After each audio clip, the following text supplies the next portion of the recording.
मित्रों, आज के वीडियो में हम जानेंगे वो रहस्य, वो शर्त जिसके टूटने से अधूरी रह गई जगन्नाथ जी की मूर्तियाँ।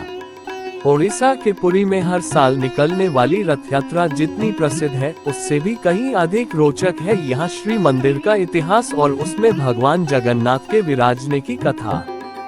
पुरी का ये क्षेत्र पुराणों में सप्त पुरियों में से एक है, जिसे स्कंद पुराण में पुरुषोत्तम क्षेत्र, धरती का वैकुंठ तीर्थ और श्री कृष्ण के शरीर के नील मेघ श्याम रंग के कारण नीलाचल कहा जाता है। माना जाता है कि जगन्नाथ भगवान स्वयं ही श्री कृष्ण है।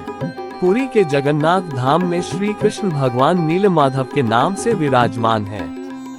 जगन्नाथपुरी की ऐतिहासिक कथाओं और किंवदंतियों की माने तो पहले भगवान नीलमाधव का विग्रह पुरी से मीलों दूर किसी जंगल में भील कबीले के पास था, जिसका मुखिया विश्वावसु था। ये कबीला कई पीढ़ियों से नीलमाधव विग्रह की पूजा करता आ रहा था। कहते हैं कि यह भील कबीला उसी जरा नाम के बहेलिये का वंशज था, जिसने श्री कृष्ण के पैर में तीर मारा था और इसके बाद श्री कृष्ण गोलोक धाम को चले गए थे। धरती पर मौजूद उनके पार्थिव शरीर का अंतिम संस्कार अर्जुन ने श्री कृष्ण के एकमात्र जीवित बचे पोते वज्रनाभ से कराया और फिर द्वारिका की सभी स्त्रियों को लेकर हस्तिनापुर लौट आए। उधर श्री कृष्ण का सारा शरीर तो जल गया, लेकिन हृदय बचा रह गया। जरा बहेलिया उसी हृदय को ले आया और कृष्ण मानकर उसे विग्रह स्वरूप में स्थापित कर उसकी पूजा करने लगा। इस पूजा को वह अपने पाप का प्रायश्चित समझता था, जो उससे अनजाने में हुआ था। जरा के वंशज इसी विग्रह की पूजा करते आ रहे थे, जिसे विद्यापति विश्वावसु से चुरा कर ले आया था।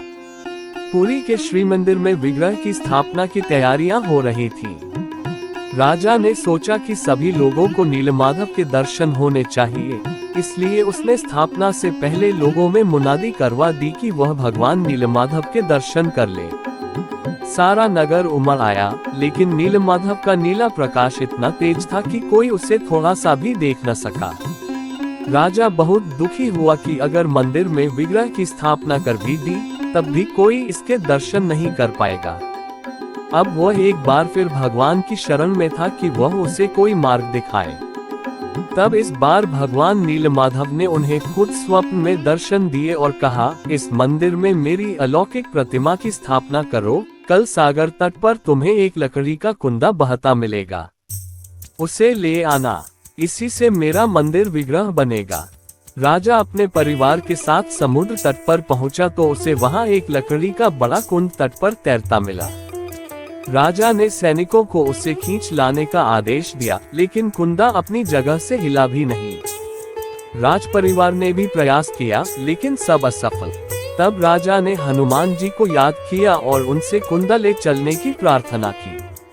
हनुमान जी ने कहा, ये कुंदा राज परिवार के पाप के बोझ तले दबा है, ऐसे नहीं हिलेगा।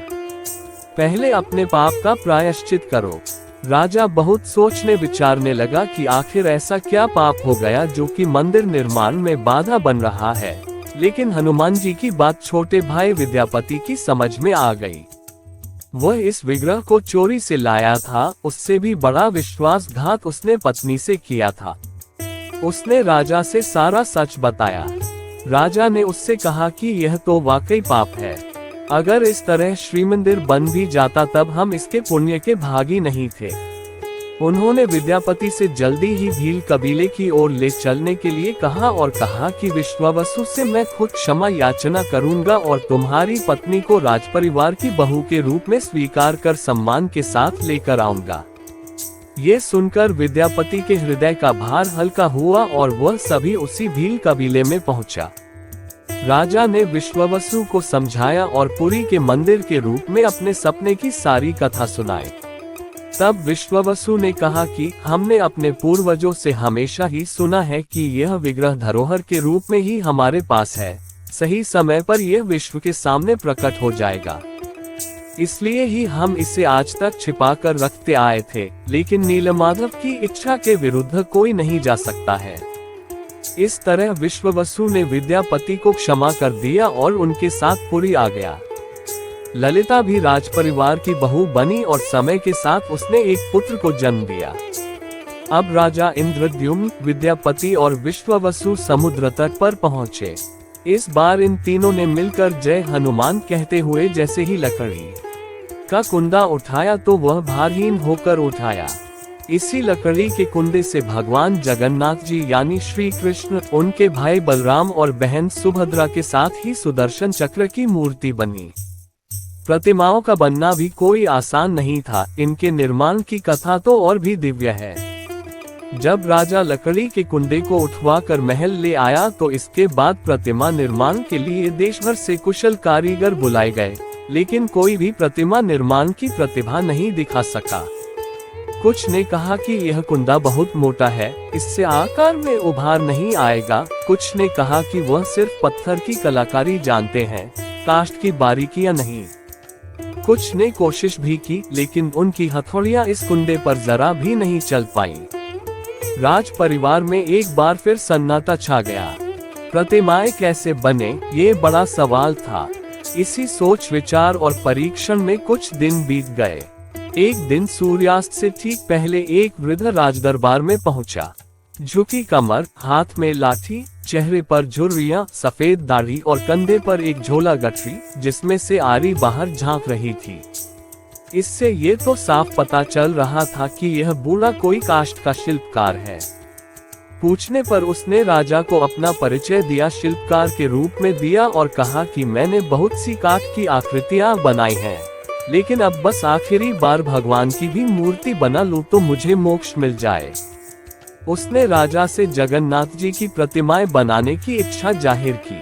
राजा ने सोचा कि यह खुद इतने वृद्ध और जर्जर हो चुके हैं, पता नहीं निर्माण कर भी पाएंगे कि नहीं, इसलिए राजा ने टालने की गरज से कह दिया कि ठीक है, आप प्रतिमा बनाना चाहते हैं तो पहले आपको परीक्षा देनी होगी। आंख पर पट्टी बांध लीजिए और खुद वहां चल कर जाए जहां प्रतिमा निर्माण के लिए काठ रखे हैं। बूढ़े शिल्पी ने बात मान ली और पट्टी बांधकर उसी कमरे की ओर चला जहां लकड़ी का वह कुंडा रखा हुआ था। चौखट पर रुककर बूढ़े शिल्पी ने कहा कि ये वह कक्ष है न, इसमें ही तो रखा है लकड़ी का कुंदा। राजा और विद्यापति सोच में पड़ गए। विद्यापति ने पूछा कि आप सही जगह पहुँचे हैं, लेकिन आपने कैसे जाना? तब शिल्पी ने कहा कि समुद्र में भीगी हुई लकड़ी की अलग ही महक होती है, जो आपके लकड़ी के दरवाजों खिड़कियों किसी में से नहीं आ रही है। राजा उसकी इस बौद्धिक क्षमता का कायल हो गया, लेकिन अब की बार विश्वावसु ने पूछा कि कुंडे से कितनी प्रतिमाएं बनेंगी। तब शिल्पी ने कहा कि इस कुंडे से 4 प्रतिमाएं बनेंगी। एक तो जगन्नाथ जी, नाम के अनुसार ही नीले काले बादलों के रंग के। दूसरी सुभद्रा, जो कि हल्दी चंदन की तरह पीले रंग की होगी, और तीसरी प्रतिमा बलभद्र की, जो न्याय की तरह शुद्ध सफेद होंगे।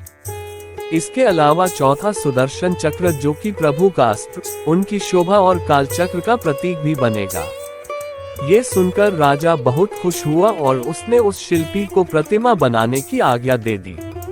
प्रतिमा बनाने की आज्ञा मिलते ही अब उस शिल्पी ने अपनी भी शर्तें बताईं। उसने कहा कि मैं आज बल्कि अभी से प्रतिमा निर्माण शुरू करूंगा और ये प्रतिमाएं मैं 21 दिन में बना दूंगा।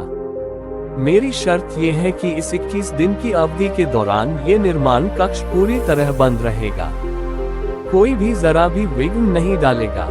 अगर किसी ने निर्माण के बीच में इस कक्ष को खोल दिया तो मैं यहाँ से चला जाऊंगा, फिर ये प्रतिमाएं अधूरी रह जाएंगी और इन्हें अधूरी ही स्थापित करनी होगी।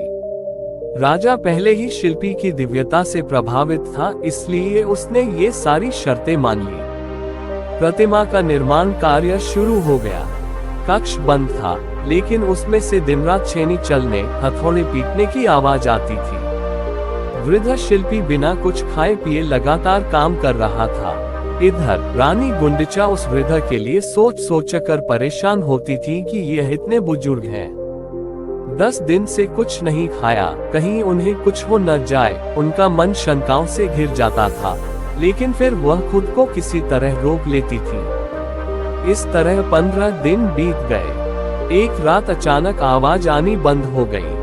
रानी चिंतित हुई। उन्होंने अगले दिन इंतजार किया, राजा से भी चिंता जताई तो राजा ने कहा कि अभी 16वां दिन ही बीता है, मैं शिल्पी को 21 दिन का वचन दे चुका हूँ, इसलिए तब तक इंतजार करते हैं। रानी उस समय तो मान गई, लेकिन जब अगले दिन भी कक्ष से कोई आवाज नहीं आई तो उनसे रहा नहीं गया और रानी ने किवाड़ खोल दिए।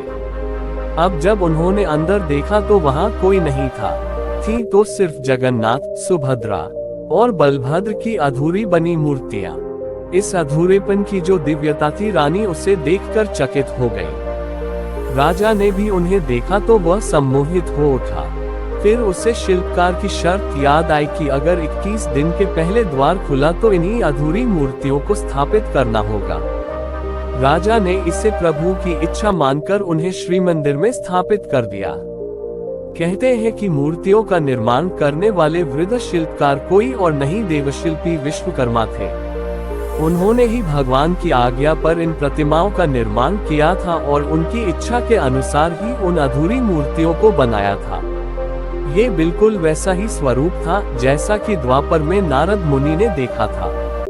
जब रोहिणी माँ से राधा और रासलीला की कथा सुनते हुए श्री कृष्ण, बलभद्र और सुभद्रा के शरीर द्रव में बदल गए थे। जगन्नाथपुरी के श्री मंदिर में जगन्नाथ जी का यही स्वरूप विराजमान है।